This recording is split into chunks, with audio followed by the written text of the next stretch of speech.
Hey everybody, hey survivors. Welcome back to Sona Awareness. I want to thank you all for tuning in today. Today's topic, we're going to be covering the malignant female narcissist. So, it's interesting that there's so many different types of and categories of narcissists. You have, as you all know, malignant narcissists. Then you have psychopaths, and the first thing that comes to my mind when you talk about psychopaths is Ted Bundy. Then you have the covert narcissists, and then you have the somatic and the cerebral narcissists. So all the narcissists, all of them are similar. All of their ways are similar, but at the same time, they have some differences. So, the malignant female narcissist, this is basically going to be the relationship from hell. This is the relationship from hell, even like the male narcissist. Just because they're on the prowl. They are on the prowl. They're roaming, hunting, just looking for new prey, looking for new supply. Most of them are extroverts.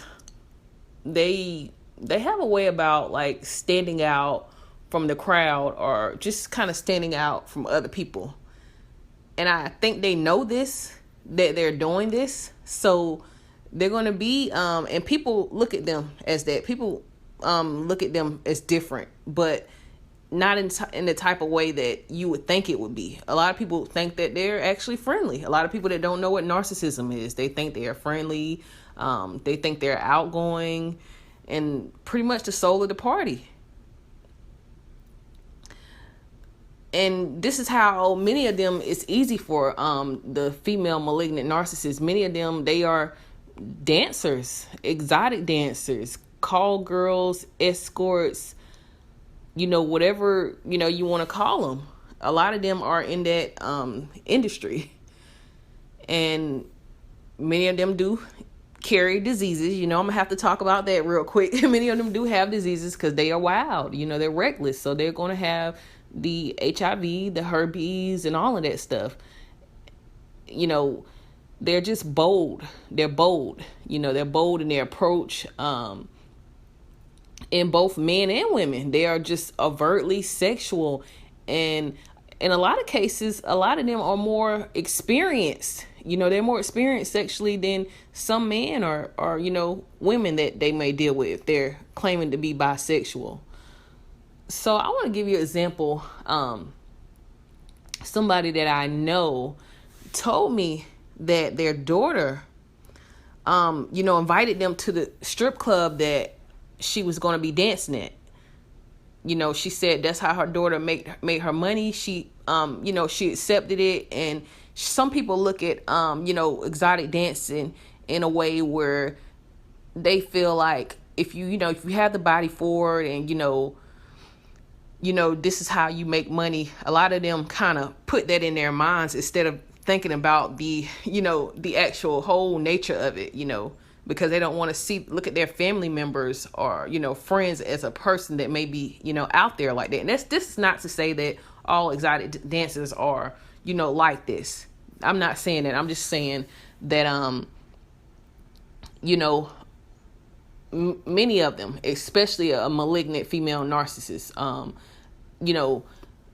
they're out there. They're really out there like that. So this malignant narcissist lured her mom to the club under the guise of like, we're going to have some drinks and I'm going to put you, in a nice area, and there's going to be music and, all of this stuff, entertainment, which is, I know it's not the most traditional thing, but if the mom comes to accept that's how her daughter is, that's how she makes her money, then she was probably looking at it like that. I was just going to get some drinks and my daughter is going to be there, probably, may not even be working that day. I don't even think she knew she was working that day. But anyway, she was working that day. And she got on stage and she just showed her whole insides. Her mother was just mortified. Like, she couldn't believe that.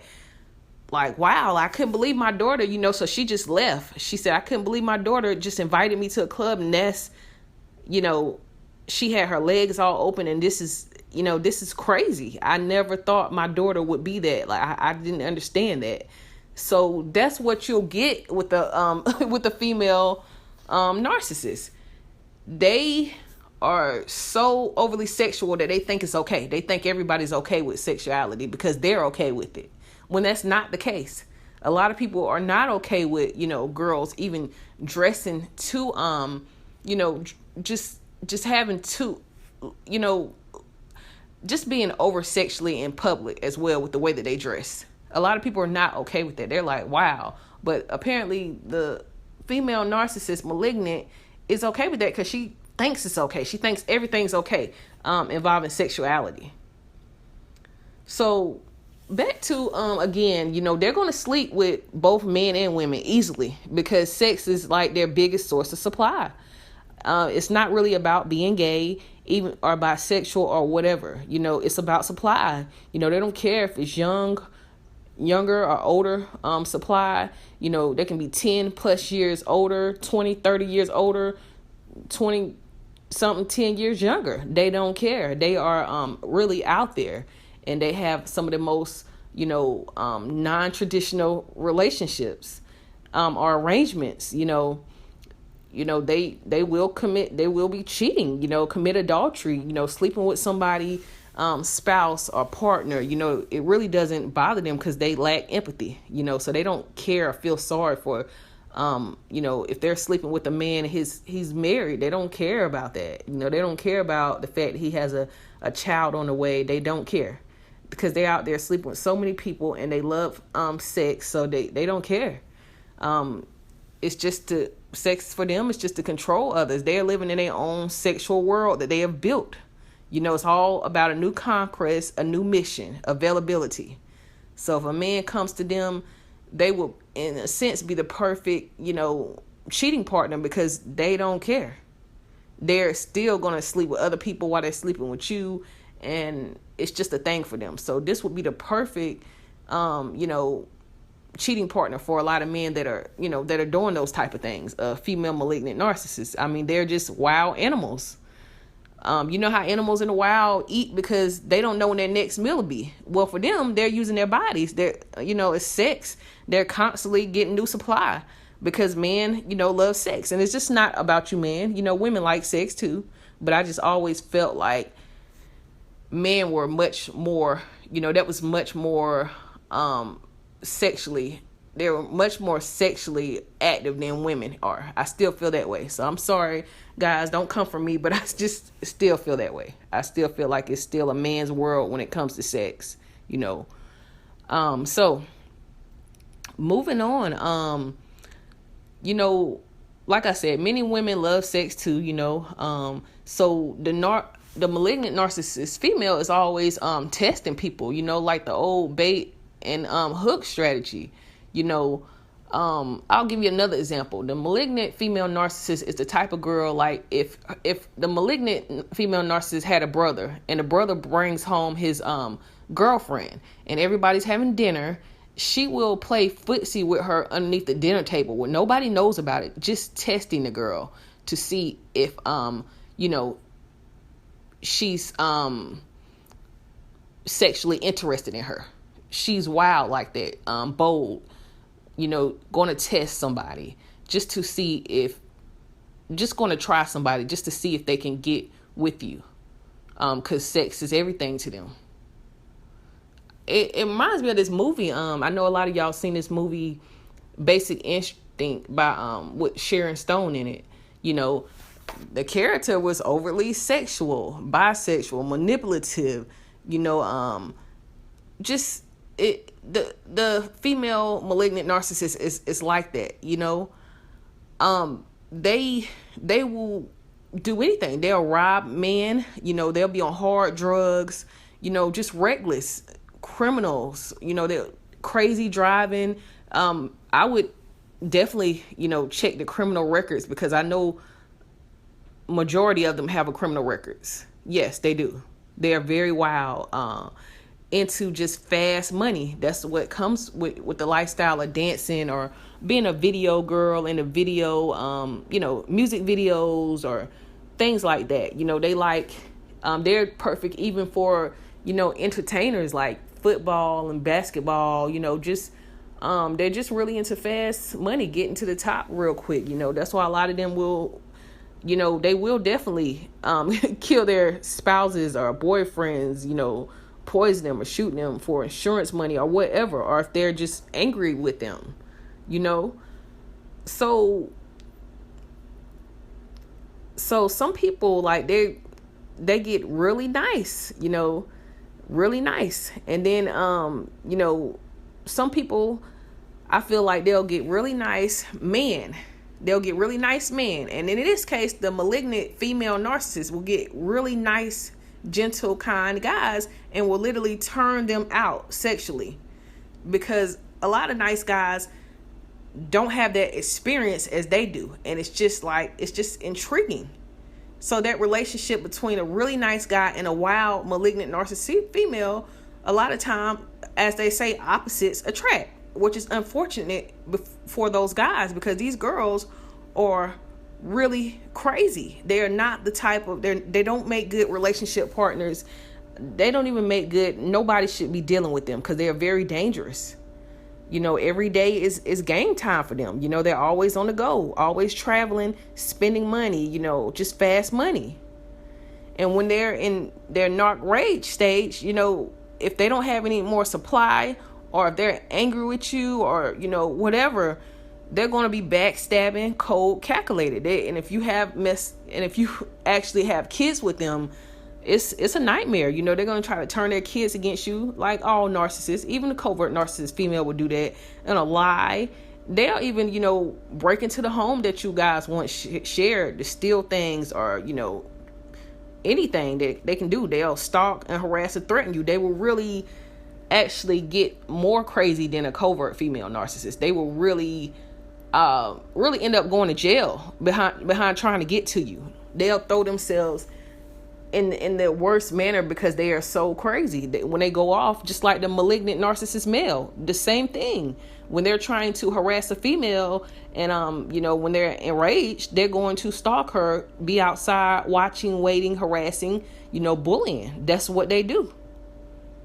Beating you up. Yeah, the malignant narcissist female will put hands on you, guys, beat you up. And females, if it's a bisexual relationships, yes, they will. They take advantage. I feel like they take advantage of the LGBT community. I feel like they take advantage of you guys. I feel like they're not really there for what people think they are. They're using that community as well, those relationships, because those individuals are into freedom and just enjoying someone as the same sex as them. But for the female malignant narcissist, it's just about sources of supply. They really don't care. They're gonna abuse a lesbian girlfriend just the same way they abuse a male, a straight male that they're messing with.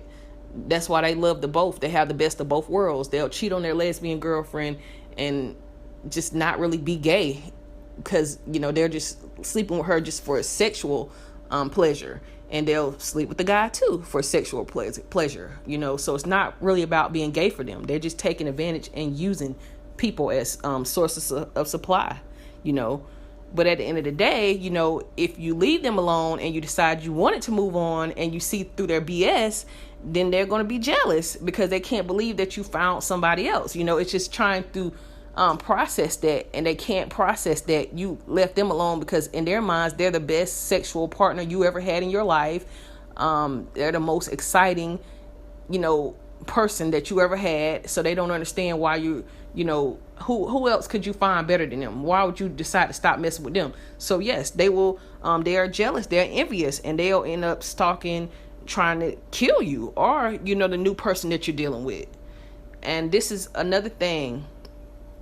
Sometimes when you look into like malignant narcissists in their eyes, they're zombie-like. Some of them are like creepy. They're really creepy. Some of them are dazed. Like, how people that smoke marijuana or something. You just look at their eyes and they just look like dazed and zoned out. That's kind of how the female malignant narcissist can look when they're manic. They some other people that don't know much about narcissism can sense this. Sometimes they can look at them and just tell they're being kind of weird when they're in narc rage. When they're in rage, some people can see some of these things, but they are very scary, and it's time to get out of there. That you're going to have to get locks on your windows.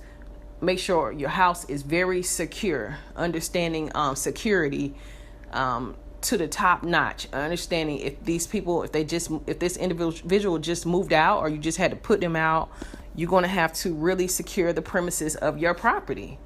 Because some of them will leave, and they'll leave some windows open, or in a back window that you would never think about, and they'll come in there at night and do you in, really, just do you in. So yeah, you got to really understand security when you're going outside, when you're going to work every day, just watching your surroundings, paying attention to your car, and just anything that seems out of place, because they will really do you in, trying to get to you. So at the end of the day, a lot of these individuals are toxic. All narcissists are toxic. The negativity, the hate, the jealousy. You're just going to have to just be careful out here. That's all I can really, that's the only way I can really explain it. You're just going to have to be careful. They're not good individuals. You have to stay away from these individuals. You have to this should encourage you. This situation, this experience should encourage you to get into a healthier, way of living, healthier way of taking care of yourself, and making healthier relationship choices in the future, because you'll now know what to look out for. So yeah, guys, ladies and gentlemen, please be careful with casual sex, because you may run into a malignant female narcissist, or even worse, a psychopath. Please be careful with casual sexual experiences. The online dating, yeah, be careful. If you're in a relationship cheating on your spouse, be careful, because you may get with someone like that and you may not make it out from that situation. Be careful with testing the waters. So I'm going to pretty much wrap it up on that note, guys. Leave your thoughts in the comments, guys. Let me know what you think, and just share your experiences with me, guys. And I will talk to you guys soon. Bye.